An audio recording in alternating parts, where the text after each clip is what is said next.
Are we on? We are now on. Thank you so much. Thank you.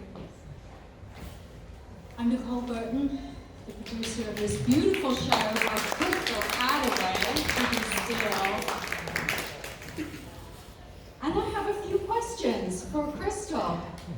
And we'd very much like to hear from you. So we're going to have the director and the playwright and the actors answer a few questions, but then we're going to open it up to you guys, to your comments. So Crystal, what inspired you to write this play? Okay, I will say that I wrote a monologue for an assignment for the Kennedy Center Playwriting Intensive that happens every year. Gary Garrison and Mark Bly put together this thing, and anyway, we had to write a monologue based on a photograph. We had some choices, and the photograph I chose was flooded barn, because I grew up on a farm and I could bring some specificity into it. I knew the environment, and then I asked myself the hardest question, like, what is the worst possible thing that could have happened in this barn? And having children, the answer is instant. And so it grew from there. And so over the years, there were more questions raised, and I had been working on a screenplay that involved American funerary practices. And so I noticed that the rituals and language surrounding grief and death are steeped in religion. And there's a growing population of non-religious people in this country. And so how does that work? How does that work for them? How do they find comfort when the rituals are not built around them? And so I just thought I might explore that with family dynamics and family conflicts. And it's so I wanted to show you too, there's more. There's a recommended reading, suggested reading that I did a lot of, and if you use the QR code on this little tiny one, there's a giant program out there that gives you some more information about that. But yeah, it was a long process. Took a break during the pandemic. It's kind of a tough subject anytime, but during lockdown it was not approachable for me for a while. So I was glad to be able to come back to it and finish it. Thank you. I'm so glad you finished it. Yeah, it's a beautiful write-up in the full program, so do take a look at that. And Catherine Tripp, our wonderful director. This is the 5th play she's directed for Pipeline. We're so grateful for you and your talent. I wanted to ask you, Catherine, what did you find most challenging about directing this play? And also, what was the most rewarding for you? What I found most challenging was there's a dead kid that starts in it, and that is awful. And I almost didn't direct it because that was so awful. And then I, because I knew what it was about, but then I read the script and I was like, oh no, I want to get on board with that. Because it's such a beautiful piece and it's so touching in terms of what it says about grief and about how we interact with each other and how we create community is so, it's just gorgeous. And so the most rewarding thing has just been this whole process. My cast is awesome. This set, look at this set, it's beautiful. And yeah, like seriously, this set. So, and then the script itself is just wonderful, and I'm hoping that Crystal is willing to let me direct something else After I do first. but maybe something funny? Yeah. Yeah, the next one will be funny. Okay. Crystal does write very funny. Well, there's a lot of funny in this play. That's true, there it is. Now I'd like to ask the actors, and we'll start with you, Jackie, and then Allegra, and Zach, and Annette. What was your biggest challenge? What did you find most rewarding about taking on your role? I guess for me, the biggest challenge was finding the differences between Ali and Lana and making sure that they're very distinct human beings, very fully formed human beings, and that you wouldn't be like, oh, that's the same person. The second question, what was The most rewarding? rewarding? I think the most rewarding part of it is just the connection, like being able to connect with all the actors. And I've built such beautiful connections, especially with my girl Allegra, my daughter over here, and Maya, of course. And even with Ali and with Lana, they both connect with Maya in different ways, and it's really beautiful to find those. Yeah, I would say most challenging. Fortunately, my character really doesn't deal too much with grief, so not that part. But definitely, like playing a younger character. I am in fact not the age that I'm representing, believe it or not. So that was a challenge for me. But most rewarding, I would say, and I find this is kind of consistent for me working on different shows, is like that bit like past the line memorization, like once we're in costumes and you sort of can get into the sort of granular details of things. So for me, like finding the little movements that I liked that can kind of, for me, helped put me into the headspace of a character, or like there are a couple little moments where I'm not doing anything on stage but just watching people and trying to figure out like what that symbolized, why that was important for the character, and what I was taking from those moments as the sort of youngest character learning from those around me. So, I am on mic. okay. I brought it. I don't know if it's obvious, but I think it's the most challenging thing was,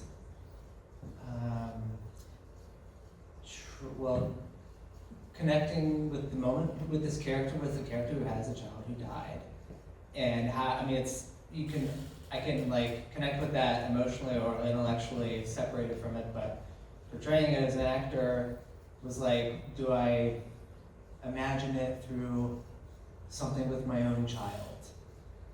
You know, and I was like, I did not want to bring my toddler into any sort of preparation. It wasn't interesting to me, just too close. And a lot of what I related to or thought of or even preparing before stages was sort of connecting with my father, who died just a few years ago. And that was something that was oddly enough, a little more removed, but that I'm surely still processing and will process for the rest of my life. And maybe the most rewarding thing then would be that, in a way, as a non-believer myself, like,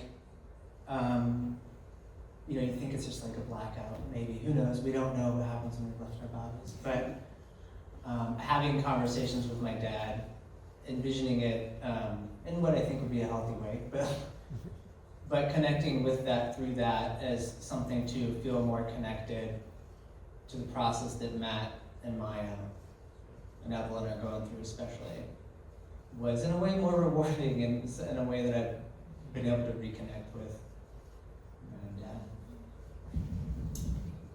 I'm going to start with the challenge. I felt it was very important to be sure that the character of Evelyn was not a caricature, which is easy to do when you have a character whose whole life is built around a certain set of practices and beliefs. So that was what I kind of set out for myself as the challenge. The reward when you're doing a brand new work, it's freeing and frightening all at the same time, because there are no preconceived notions, but also you don't have much of a roadmap, you don't have precedents. So for me, the rewarding piece of this is getting to do a new work, put our stamp on it, and work as we did as an ensemble of actors, as well as we had a lot of support and input from Crystal throughout the rehearsal process, and of course Catherine, supporting us and guiding us along the way as we're like, well, let's try this, and she's like, let's because she has the responsibility for the whole, seeing the whole picture, whereas we're just doing our little pieces. So that felt very rewarding to me. Thank you. I have another question. What scene or line for your character resonated with you the most? Go first. Oh yeah, just that, and this was like also Catherine's blocking as well, but just the like when she's like, I can patch your back if you want, and it's so awkward, and that's happened to me so many times. I never know what to do when someone, like, I can think of so many specific moments.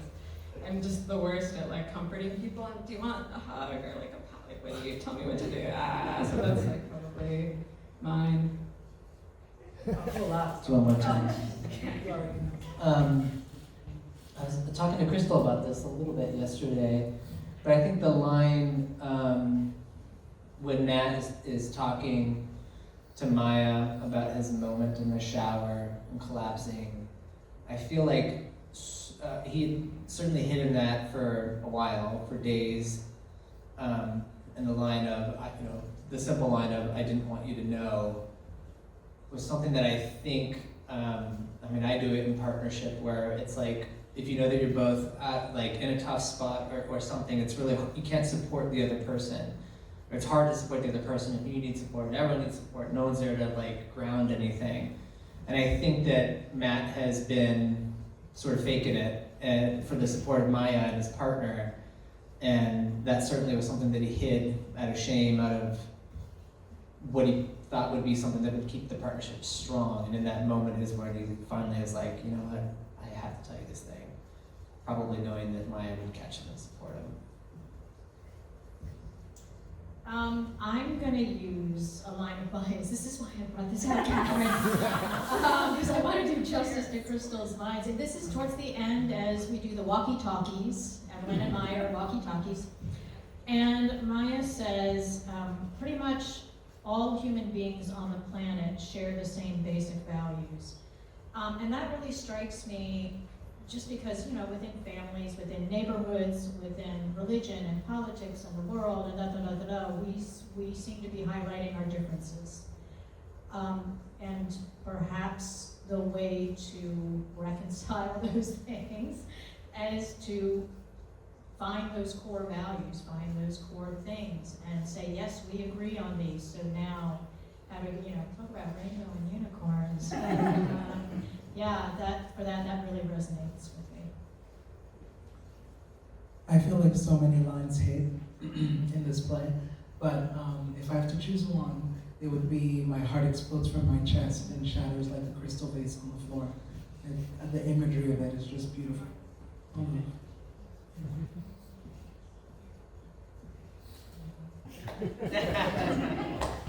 More? Well, thank you so much. And now what I'd like to do is ask the audience if you have questions for the playwright, for the director, for the actors, or comments that you'd like to give them. Now bear in mind, we have another show tomorrow. We want to bring all our best energy to it, and the play is what the play is, so don't be rewriting the play, that's your play. But has anybody got a question that you'd like to ask, or a comment about the play, how it landed with you, how it is beginning to rattle around in you? Because this play, it takes a walkabout with me. I keep seeing it and it keeps working on me, so you've just seen it. Anybody who'd like to start us off? I'm going to be, Hannah.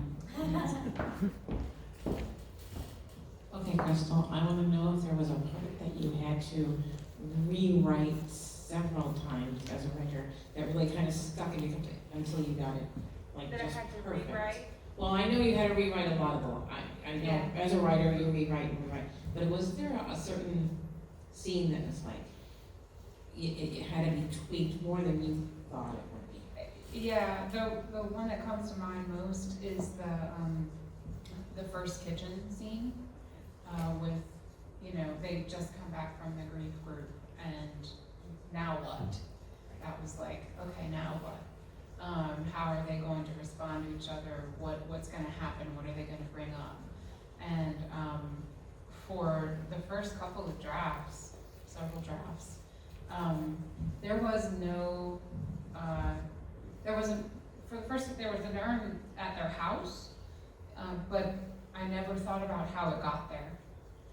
And so I thought, well, why are they even staying here? Why are they even in town still? And there's no, and then I thought, well, they're waiting for something.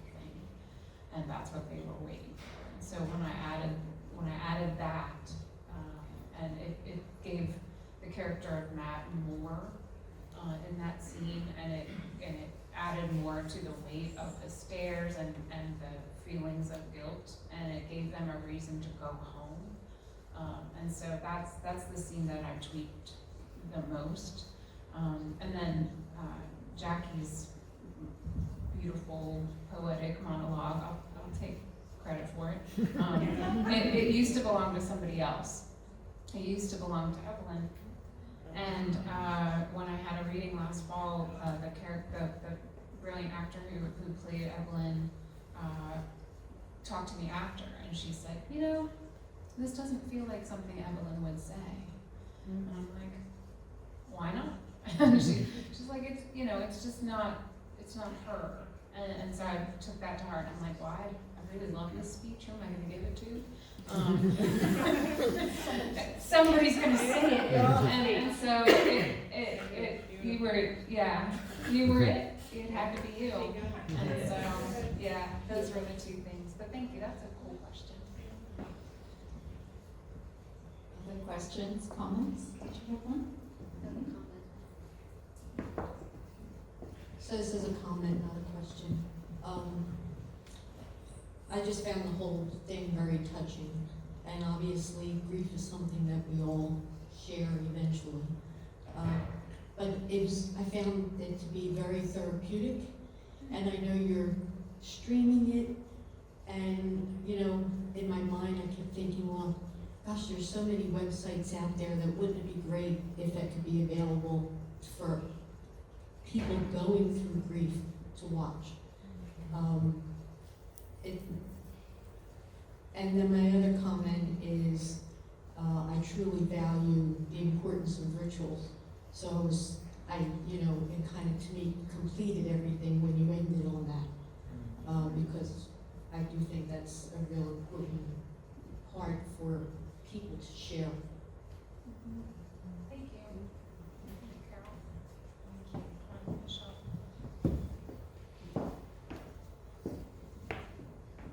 I have a few comments. The first is congratulations, that was amazing.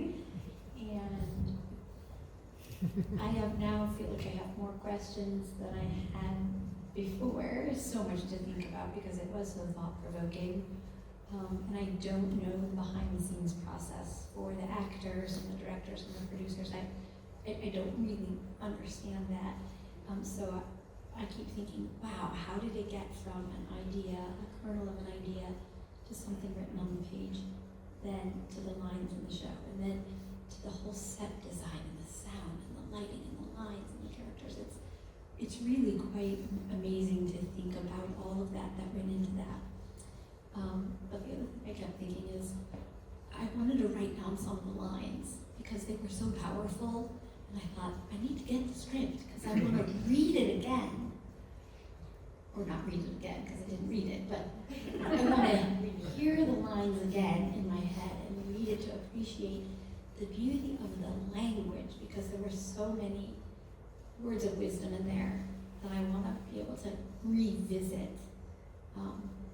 And I did love the one-liners in there too, that helped have levity with a very serious topic. So kudos to everyone, and it was well worth the trip to come.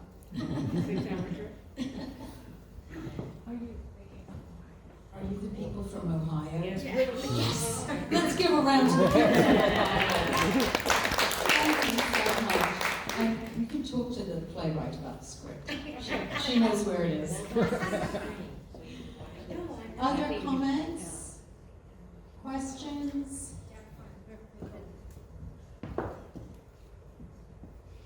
I particularly appreciated the ending in the integration of mother's faith, Christian faith, in that tradition, with daughters and son-in-laws processing of grief. That you don't have to be mutually exclusive, you can have both.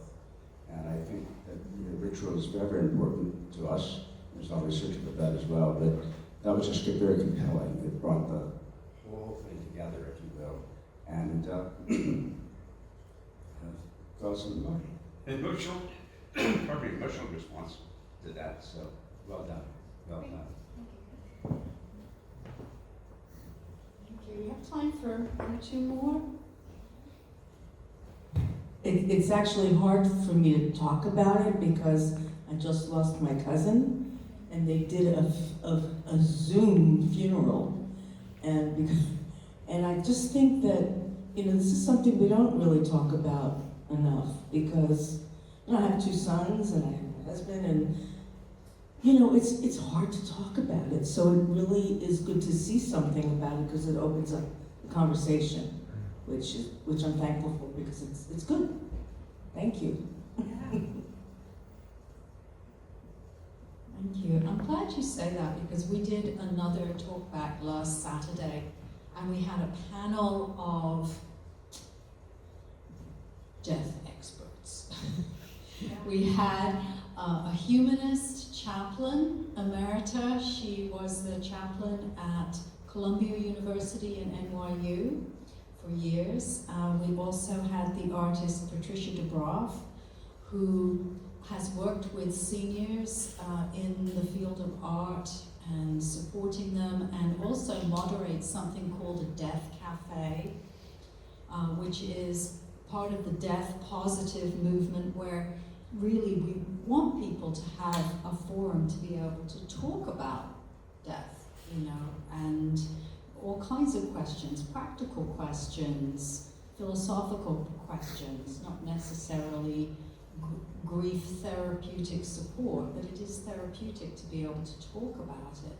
So it's an international trend, this death cafe. If you Google it, you'll find a death cafe in your neighborhood, which is kind of amazing. And then finally, we also had a end-of-life doula, Val Walker, and so she's a person that helps people deal with end-of-life issues or just deal in the family, talking about grief and death. And I say all that to say we recorded that talk back as well, and so we will eventually have that up on our YouTube, and you'll get an email that says, hey, it's ready there, and if you're interested, you'll be able to watch that.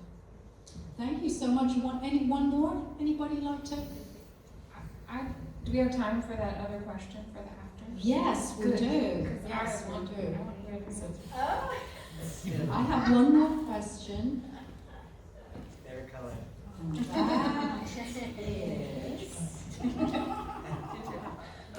thinking as an actor, who is your other favorite character in this play, and why?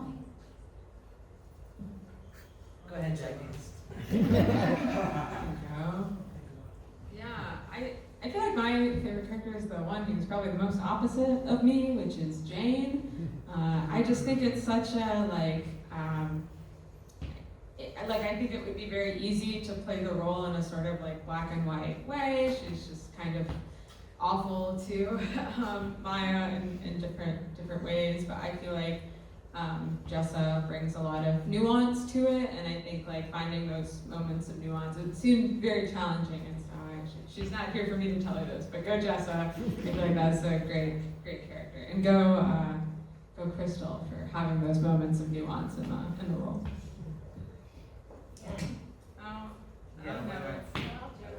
So yeah, for me it's a toss-up between Jane and Franny because they say what they think.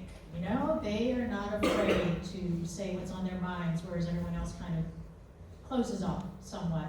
But the one thing about Jane is she's loyal. She is able to have a self-critique. Boy, she's persistent. So yeah, that's my answer. Oh boy. I mean, I hate to piggyback on what everyone's saying. I did really appreciate watching Jess on stage as Jane, because I believed her. I believed her as a character, and I appreciated what the character served to the story. I was gonna say Franny, otherwise, because who wouldn't want to play Franny? That's a fun character. But yeah, I like watching Jane on stage working. Understood. Is she gonna say the same thing as everybody else or something different? What do y'all think? I'm going to say Franny.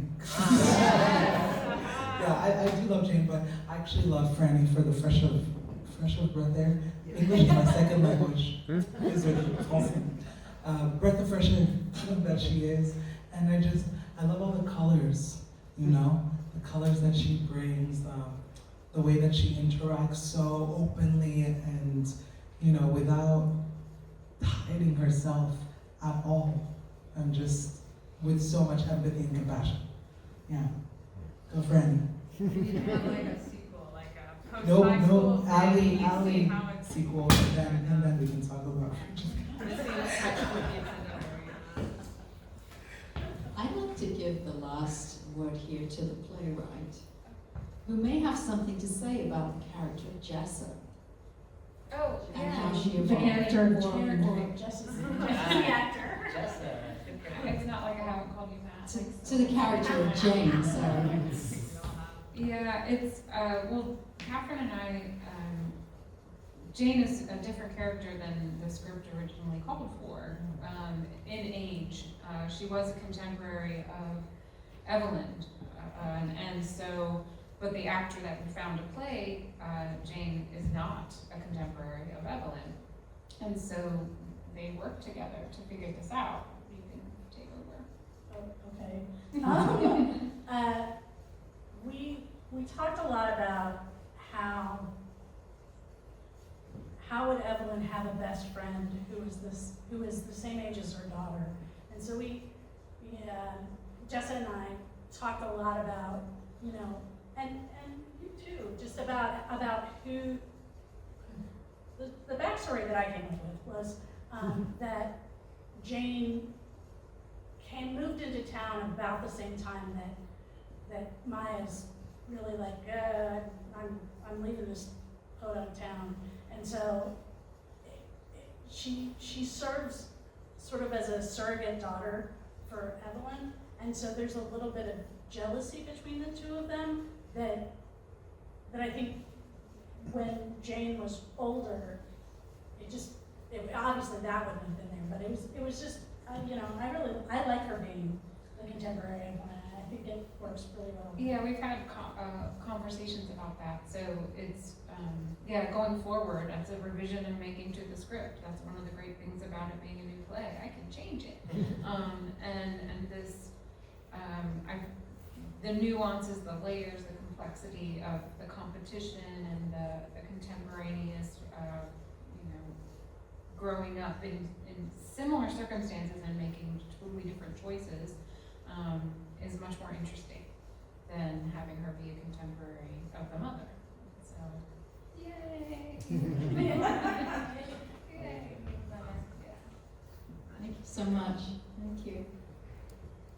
Thank you everybody for staying for this wonderful talk back opportunity to converse with you, with the actors. Thank you actors for staying. You've worked really hard today. Thank you Catherine for coming today.